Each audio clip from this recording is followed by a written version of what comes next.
Bonjour, bienvenue dans Incorporer, le podcast qui va t'aider à plus habiter ton corps et à mieux vivre ta vie. Je m'appelle Dr Olivia Chival, je suis psychiatre, je pratique la thérapie sensorimotrice. C'est une thérapie qui amène un lien entre le corps et l'esprit. Et ici dans le podcast, il ne s'agit pas d'une thérapie, je ne délivre pas de conseils médicaux. Ici dans le podcast, il s'agit d'un espace de ressources, d'informations. Tu trouves autant des expériences à faire que de la théorie, des interviews avec des experts dans le domaine pour que toi tu puisses trouver plus de calme, plus de stabilité à l'intérieur de toi, plus de joie et aussi pour que tu puisses mieux comprendre comment tu fonctionnes dans les relations, dans le monde, comment fonctionne ton système nerveux et aussi pour que tu puisses agrandir une bienveillance envers toi-même. Alors, bienvenue dans ce nouvel épisode qui va être un épisode pratique et qui va combiner de la théorie avec des exercices que tu peux faire par rapport aux ressources et la régulation. Alors, si tu es tout nouveau dans ce podcast, peut-être ça te parle pas encore. Qu'est-ce que c'est des ressources? Qu'est-ce que c'est une régulation? Eh bien, il peut y avoir des moments où on est dérégulé, où on est dans une peur, dans un stress, où il y a des émotions qui nous submergent et où on ne sait plus trop comment se retrouver. Parce que dans ces moments d'émotions intenses, c'est un peu comme si on perdait le lien avec nous, avec une sorte de stabilité à l'intérieur. Et il y a plusieurs façons de se retrouver ou, autrement dire, de gérer les émotions, j'aime pas trop le mot gérer, d'amener du calme, de la présence, de l'attention à soi-même. En gros, il y a plein de façons différentes pour retrouver de l'apaisement à l'intérieur. Et le truc, c'est que chaque personne est différente et chaque moment est différent. Moi, je suis pas la même personne le matin au réveil que l'après-midi ou après une dispute ou quand je sors d'un spa. Donc, une ressource n'est pas forcément une ressource à tout moment ou pour toute personne. Il y a des personnes qui n'arrivent pas, entre guillemets, à méditer ou à respirer. Il y a des personnes, si jamais tu t'y reconnais, si tu veux faire une méditation ou une respiration et tu sens que il y a tout qui s'active, c'est impossible, je peux pas m'arrêter, ça devient pire, eh bien, sache que premièrement, tu n'es pas la seule personne à qui ça arrive et deuxièmement, ça peut être normal. Et puis, il y a aussi certaines situations dans lesquelles, quand on va avec l'attention à l'intérieur, eh bien, ça peut empirer la chose. Au lieu de m'apaiser, de me réguler, je peux sentir que en fait ça s'aggrave. Donc dans l'épisode d'aujourd'hui, je vais un peu aller dans le pourquoi c'est comme ça, pourquoi des fois il faut ou tu peux chercher des ressources plus à l'extérieur et des fois c'est bien d'aller chercher des ressources à l'intérieur. Et avant de rentrer trop dans le détail, eh bien, avec tout ça dit, c'est parti pour l'épisode.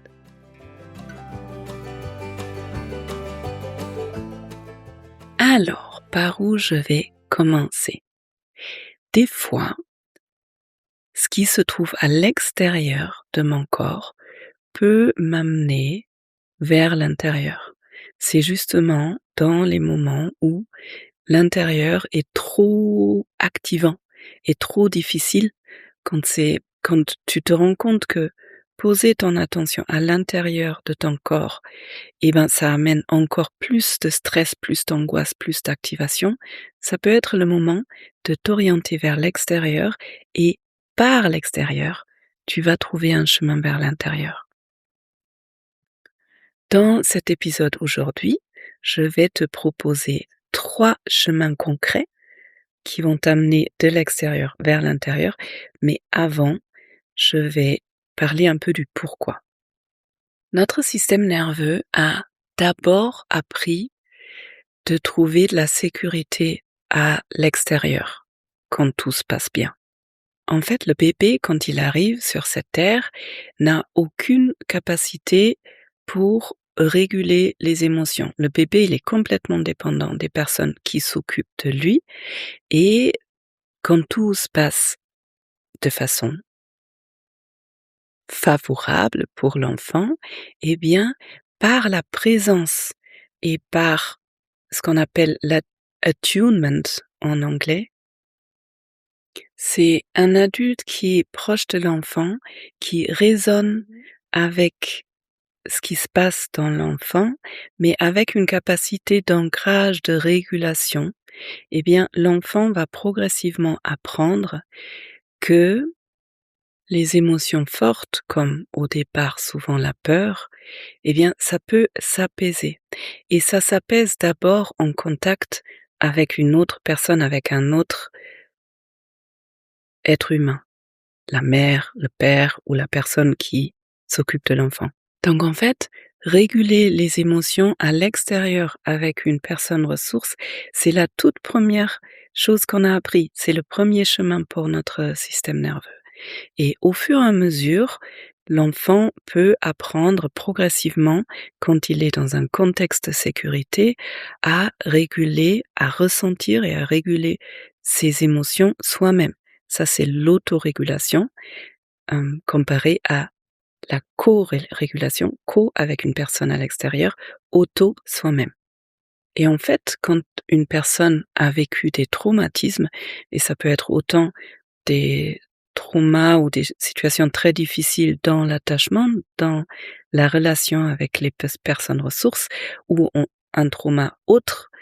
Trauma, c'est toujours des moments où le système nerveux était complètement débordé par ce qui se passe. Et débordé veut dire, il n'y a plus la capacité de s'autoréguler. Et donc, ce qu'on ressent à l'intérieur peut commencer à être vécu comme dangereux. Parce que je n'ai pas la capacité d'apaiser la peur extrême, la colère, la terreur à l'intérieur de moi, eh bien, je fuis avec mon attention à l'extérieur pour surtout pas être confrontée à ce qui est extrêmement difficile à l'intérieur. Ça d'ailleurs, petite parenthèse, amène à ce qu'on se coupe de nos sensations et de nos émotions. Et donc, s'il n'y a pas un traitement de ce trauma, si cette personne n'apprend pas à un moment donné comment remettre du calme à l'intérieur et de la sécurité, eh bien à chaque fois quand la personne va essayer de, entre guillemets, méditer ou se poser ou respirer, eh bien elle va être confrontée de nouveau à cette activation extrême à l'intérieur. Donc dans ce cas-là, c'est surtout pas une bonne idée de se forcer de méditer parce que ça risque de juste aggraver l'activation. Donc, ça peut être difficile de se poser quand on a vécu des traumatismes et il y a aussi des situations dans lesquelles ça peut être utile de savoir se réguler à l'extérieur avant d'aller à l'intérieur parce que dans certaines situations, aller à l'intérieur, ça va aussi augmenter l'activation. Et ça peut être des situations où le système nerveux est déjà très activé, où le système sympathique est trop activé. Par exemple, quand je vis des émotions très fortes, quand je suis sous un grand stress, quand j'ai des grosses peurs, quand j'ai vécu des choses très activantes dans une relation. Et ça peut être autant un conflit avec une autre personne, comme ça peut être un coup de foudre, par exemple. Parce que je ne sais pas si tu connais ça, mais quand on a un coup de foudre, ça s'appelle aussi une activation de contact. Mon système nerveux est activé peut-être d'une façon positive, même pas par une peur, mais activé dans le contact d'une autre personne. Eh bien, ça peut être épuisant parce que le système nerveux ne se pose jamais. Et quand on va à l'intérieur, dans toutes ces situations où le système nerveux est trop activé, eh ben, ça peut augmenter les pensées, Ça peut augmenter les projections, les interprétations de la situation. Ça peut augmenter les images, les flashs qu'on a. Et bien sûr, pour une personne qui a beaucoup l'habitude de se réguler, ça peut être possible même avec un système nerveux très activé. Donc là, je parle limite hors fenêtre de tolérance ou carrément hors fenêtre de tolérance. Il y a des personnes qui arrivent très bien à se réguler en allant dans la respiration, dans l'ancrage, etc. Mais ça demande souvent un effort supplémentaire au début. Alors que quand je vais vers l'extérieur, c'est beaucoup plus facile parce que je suis moins confrontée à ce que j'ai ou Tara Brach a nommé la jungle à l'intérieur. Le danger qui est vraiment dans les sensations et dans tout ce qu'on ressent à l'intérieur.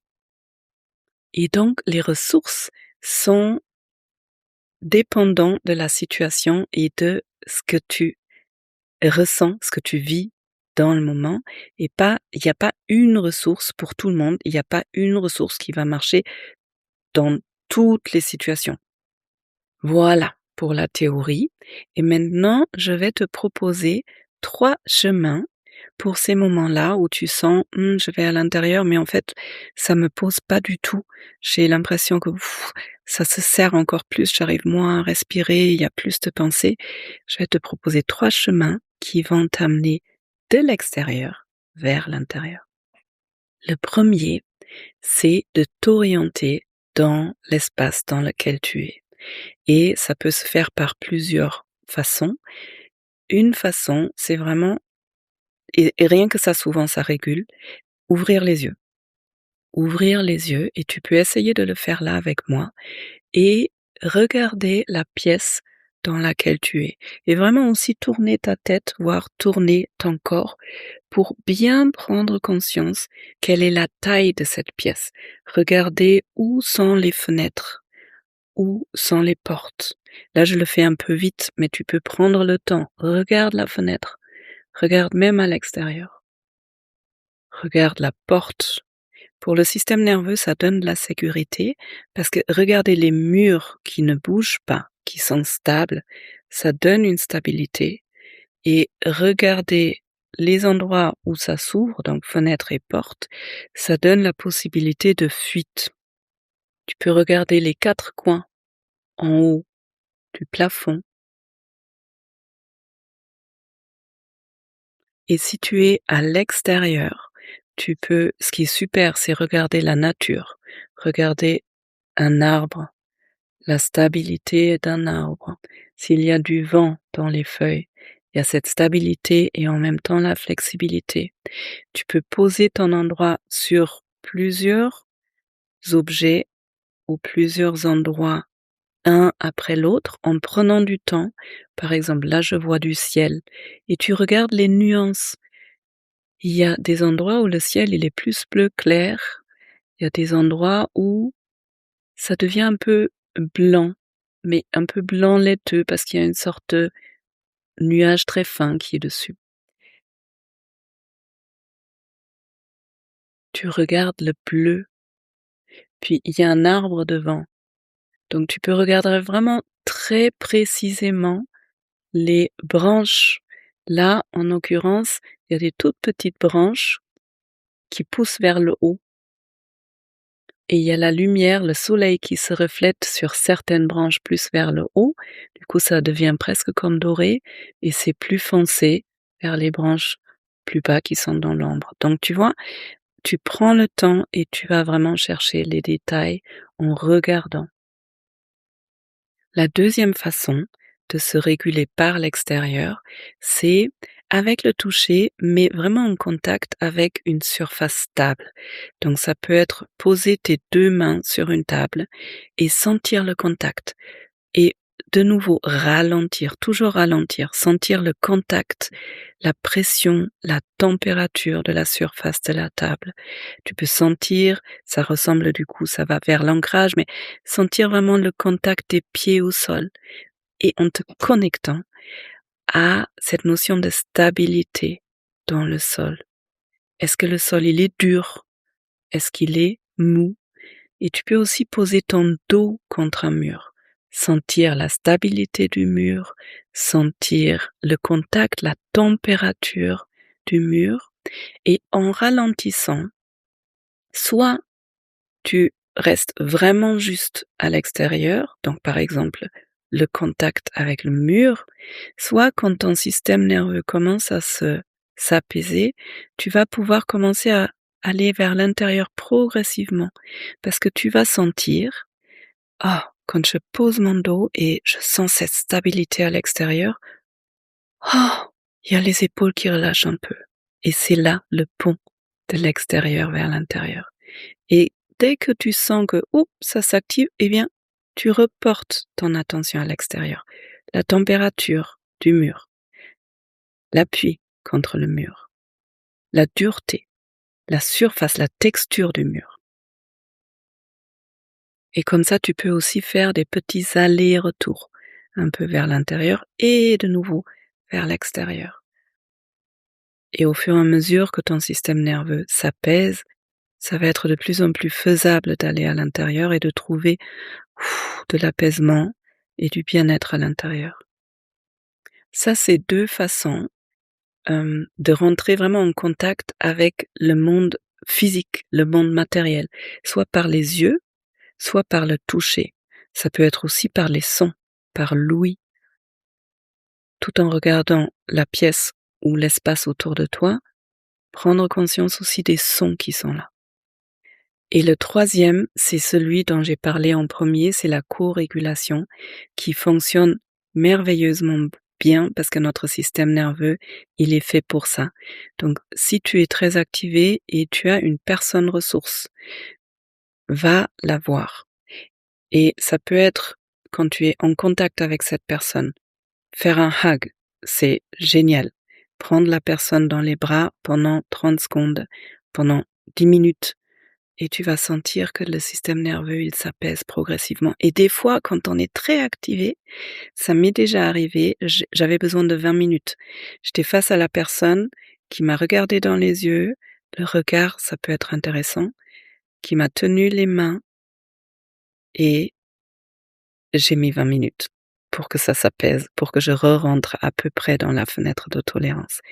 Si tu n'as pas de personne là avec toi, ça peut être la voix d'une personne ressource. Peut-être tu as des audios ou sur ta messagerie ou sur WhatsApp des messages, juste entendre cette voix. Et si tu n'as pas accès ni à la personne en physique ni en virtuel, tu peux aller, si tu as un animal de compagnie, ça c'est génial, faire un câlin avec ton animal de compagnie. Et sinon, tu peux aller dans la nature, prendre dans les bras un arbre ou juste te mettre en contact avec le sol, l'herbe, peut-être la mer, le sable, le vent. Donc la nature aussi, ça nous permet vraiment de nous réguler. Donc pour résumer, des fois, notre système nerveux a besoin de se réguler d'abord à l'extérieur pour trouver le chemin vers l'intérieur. Et le chemin vers l'intérieur, il peut prendre quelques secondes comme il peut prendre quelques mois, peu importe. L'important, c'est que toi, que ton système nerveux trouve une stabilité, peu importe si c'est à l'extérieur ou à l'intérieur, que tu puisses choisir aussi sur le moment de quoi tu as besoin. Et les 3 grands chemins dont je t'ai parlé là, c'est l'orientation dans l'espace avec les yeux ouverts, c'est sentir la stabilité du monde physique avec les mains sur une table, le dos contre un mur, les pieds sur le sol. Et le troisième, c'est la co-régulation avec une autre personne, avec un animal de compagnie ou avec la nature.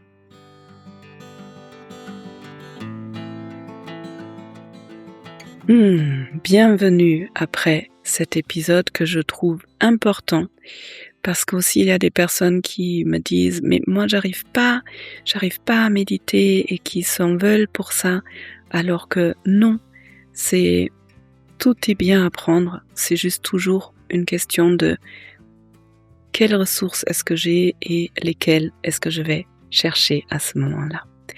Si cet épisode t'a aidé, ou si tu le trouves intéressant, tu peux bien sûr le partager et Merci pour tous les commentaires. Vos commentaires sont super importants pour moi, autant pour voir que ce que je mets dans le monde, ça vous aide, et aussi pour ajuster mon contenu sur vos besoins, bien sûr. Donc, si c'est pas encore fait, si tu as envie de soutenir mon travail, tu peux abonner la chaîne, tu peux me laisser des commentaires, des 5 étoiles pour que le podcast puisse être trouvé plus facilement. Et si toi, tu as envie d'aller un peu plus loin, de te laisser inspirer autrement par moi, il y a la lettre d'Olivia, ma newsletter.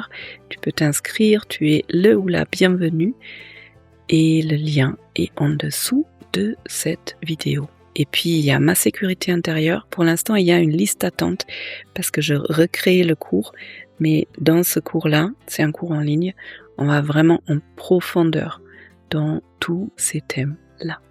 Maintenant, j'espère que tu vas bien et je te souhaite de trouver les ressources dont tu as besoin. Et je te souhaite une belle journée, une belle soirée. Prends bien soin de toi. À bientôt.